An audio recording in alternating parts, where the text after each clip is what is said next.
quoi dire sur le stress en entreprise et comment mieux agir maintenant?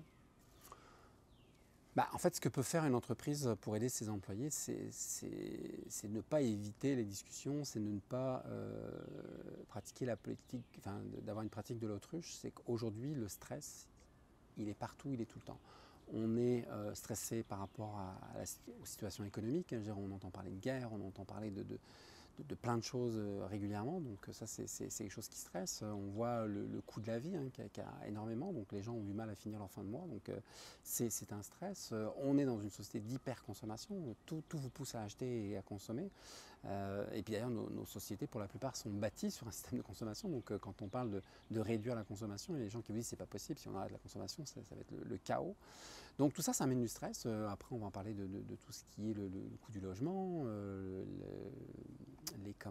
les incertitudes économiques. On parle de pénurie de main-d'œuvre, mais en même temps, on parle d'entreprises qui coupent des postes. Donc tout ça, ça génère énormément de stress. Et je pense qu'en entreprise, c'est important de comprendre qu'est-ce qui, dans l'entreprise, cause du stress. Alors, il n'y a pas que dans l'entreprise, mais au moins, qu'est-ce qui stresse en entreprise, d'avoir des moments de réflexion par équipe, par département, sur les contextes internes et externes.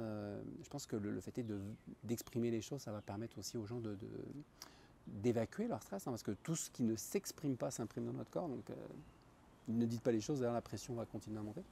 Puis pour une entreprise, un petit peu comme une entreprise qui voudrait ouvrir, je sais pas moi, un cinéma par exemple, elle va construire sa bâtisse avec des règles, elle va s'assurer qu'en cas de problématique, elle a des plans d'action.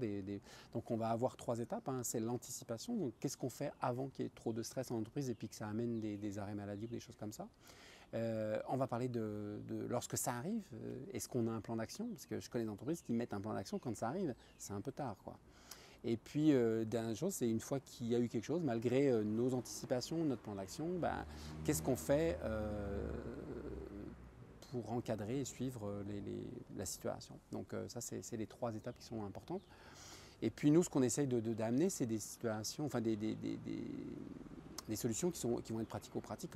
On sait que l'entreprise est débordée, tout ça, mais en tout cas, c'est une des formations qu'on a le plus donné dans les derniers mois et je pense qu'on n'est pas prêt d'arrêter parce que le stress est un facteur. On parle de bien-être au travail, de bonheur au travail, mais je pense que le stress, si on ne le traite pas, on aura du mal à être heureux et développer le principe du bonheur au travail.